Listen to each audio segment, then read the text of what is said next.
Вообичаено на третата и воедно последна седница за 2017 година градоначалниците од 13 општини во источниот плански регион на дневен ред ги имаа финансискиот план, односно буџетот, како и програмата за работа за 2018 година. Покрај тоа градоначалниците донесоа неколку одлуки за преотстапување на користење на веќе реализирани проекти, а проследија и две презентации од сферата на заштитата на животната средина во регионот. Впрочем, пред почетокот на третата седница, директорката на Центарот за развој на источниот плански регион Драгица Здравева ги најави темите околу кои ќе дискутираат членовите на Советот. Доста значајна точка е условувањето, односно донесувањето на финансискиот план на Центарот за развој на источен плански регион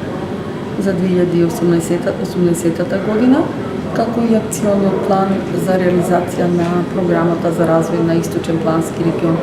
Секако овде има и уште неколку други точки кои што се однесуваат на донесување на одлуки за преотстапување на веќе реализирани проекти, кои што беа финансирани од програмата за рамномерен регионален развој за 2017 година, а веќе се завршени. И имаме две точки, тоа се фактички презентации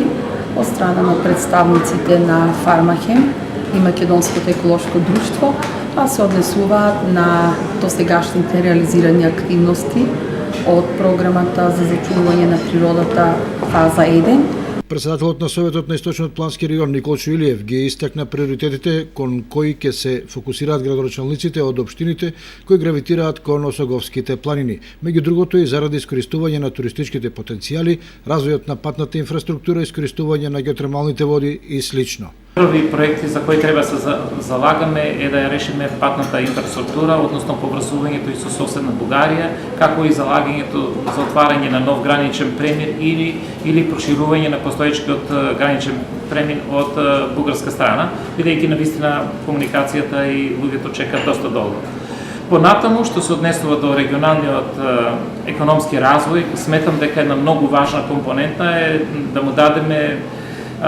малку поголем акцент на туризмот, кој мислам дека во иднина треба да биде и двигател и движечка сила на овој регион. Имаме потенцијали кои поврзуваат повеќе општини. Пред се тука ќе напоменам дека е многу важно скијачкиот центар на Царев врв, кој што повеќе општини ќе најдат навистина, односно ќе добијат своји предности доколку успееме тој да го развие, бидејќи тука се поврзува Крива Паланка, понатаму Пробишти,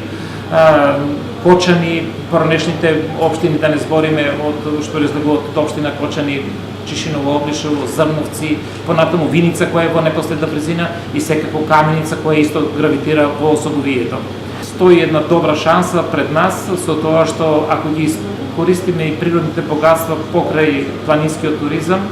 да се посветиме и на развој на бањолошки туризам, односно изградба на спа центри, каде што Кочани, односно топлите води во Кочани, изобилуваат со добар квалитет и количина од 300 литри во секунда, кои можат да бидат една добра алтернатива за Сандански и сето она друго што го имат соседната земја. Домаќин на денешната седница беше градоначалникот на општина Виница Ивица Димитров.